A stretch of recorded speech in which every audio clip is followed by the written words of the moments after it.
Allez, bien le bonjour à tous, c'est Kev et bienvenue dans ces chroniques. Oui, encore cette semaine, on refait la chronique et non, on refait pas la télé comme sur RTL. Blague de merde. Ça, c'était mon truc en 2012, cherche pas. On devait faire une chronique sur les différentes technologies d'écran de télé. Alors ça, c'est annulé parce qu'en fait, on a un grand projet au niveau des veillées funèbres pour vous proposer peut-être quelque chose sur les différents écrans de télé. Alors, ça ne fera pas forcément tout de suite, mais on garde ça en stock. On vous préviendra très bientôt si ça se fait. En tout cas, aujourd'hui, je vais vous parler d'un sujet d'actualité, un vrai sujet brûlant en ce moment.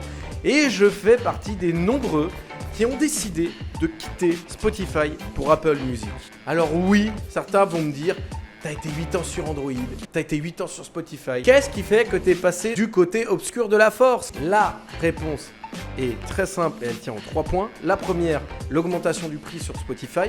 Donc on passe quand même de 9,99, le prix historique que tout le monde a connu depuis quelques années, moi depuis 2015, après que Bouygues Télécom me proposait gratuitement dans le forfait, puisque les forfaits Sensation proposaient gratuitement Spotify, et après il a fallu l'ajouter.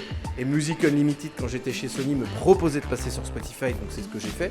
Aujourd'hui je suis chez Apple, donc ça valait le coup aussi de passer sur Apple, mais on tient ça juste après, on va pas brûler les étapes, t'inquiète pas. Donc le prix, 10,99, on est au même prix qu'Apple, sachant que je vais vous présenter après l'offre Apple One, vous allez comprendre très vite pourquoi la bascule s'est faite assez rapidement. Le côté aussi où il n'y a pas de nouveauté, ça c'est quand même un truc quand même un petit peu con de la part de Spotify. On est enfermé dans une forme d'algorithme qui en fait nous empêche de faire des nouvelles découvertes, de découvrir des choses, pas que des nouveautés d'aujourd'hui. Et ça c'est bien quand même d'avoir d'autres styles musicaux ou qui s'en rapprochent. Ça, Apple Music se le proposait, on en parlera juste après, le pourquoi je suis passé aussi sur Apple Music. Et surtout, une troisième chose, la qualité sur Spotify n'est pas des plus fidèles. Oui, je brise un mythe pour ceux qui ne le savaient pas. Spotify n'a pas la meilleure résolution audio du monde et surtout des plateformes. C'est-à-dire que Spotify a un format plutôt compressé. Ils sont plutôt en OGG Vorbis, pour ceux qui comprennent un peu ce que je raconte. En gros, c'est un format hyper compressé de son qui fait que ça ne peut pas rendre vraiment tout le spectre que peut envoyer par exemple le son dans son ensemble, et surtout s'il a bien été conçu, bien mixé et bien masterisé.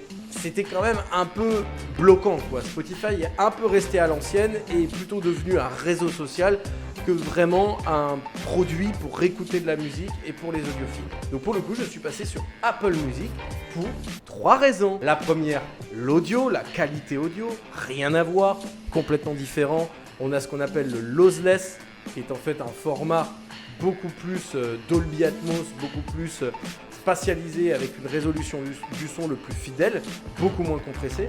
Alors si je dis pas de bêtises et vous me reprenez dans les commentaires, je crois que c'est du 192 kHz, je crois, en termes de son pour parler technique, donc quelque chose de beaucoup plus fidèle.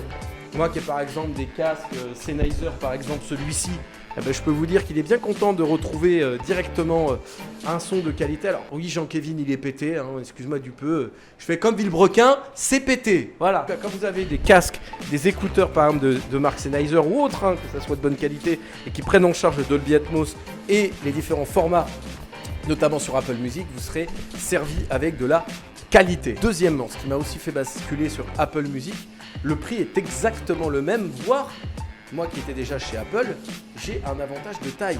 C'est-à-dire que je pouvais avoir un abonnement complet qui s'appelle Apple One.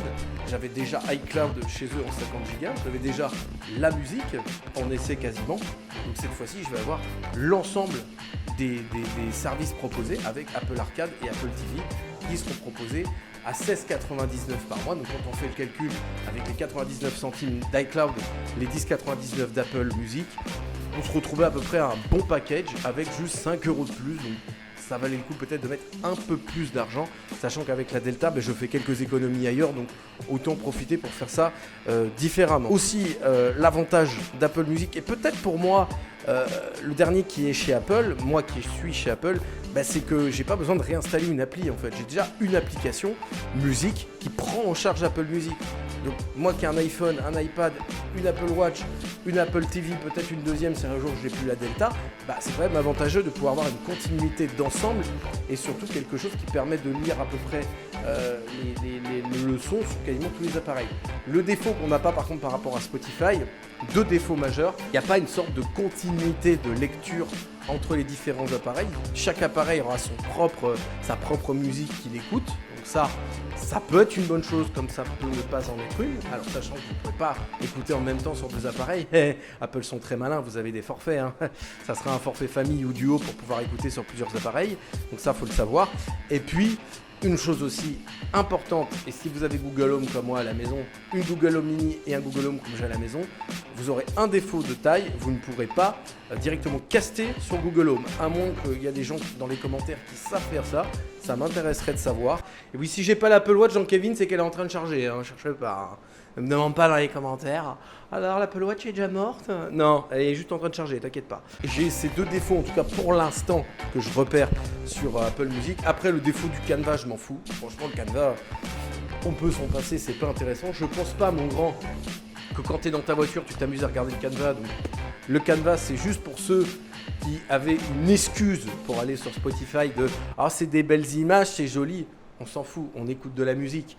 Et un micro-avantage supplémentaire à Apple Music, Apple Music classique. Vous allez pouvoir écouter toute la musique classique directement sur Apple Music. Alors vous allez me dire, c'est élitiste. Moi je ne pense pas, je pense que c'est une ouverture à la culture musicale pour tous. Et ça, c'est quand même très important et sans surcoût à 10,99 par mois si vous ne prenez pas le forfait Apple One. Donc encore une fois, pour moi, Apple Music, c'est intéressant de l'avoir parce que c'est très pratique. Ça permet d'avoir vraiment un produit assez complet, assez simple. Par contre, pour faire le transfert de vos fichiers, mes amis, prévoyez votre journée. Pas beaucoup d'applications de transfert qui existent de playlists gratuites. Il en existe, il y en a des gratuites, hein, ce que je vous dis, mais il n'y en a pas beaucoup. Mais surtout, le problème qu'elles ont, c'est que ça va être un transfert de 100 par 100 ou 200 par 200. Donc vous avez intérêt de prévoir un peu de temps. Moi par exemple, j'ai une après-midi où j'ai dû faire tout le transfert en même temps. Donc c'est quand même pas pratique.